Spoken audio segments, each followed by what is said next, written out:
يا أيها الرسول لا يحزنك الذين يسارعون في الكفر من الذين قالوا آمنا بأفواههم ولم تؤمن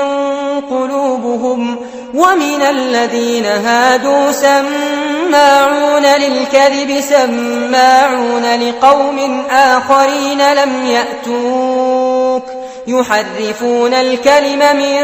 بعد مواضعه يقولون إن أوتيتم هذا فخذوه وإن لم تؤتوه فاحذروا ومن يرد الله فتنته فلن تملك له من الله شيئا أولئك الذين لم يرد الله أن يطهر قلوبهم لهم في الدنيا خزي ولهم في الآخرة عذاب عظيم.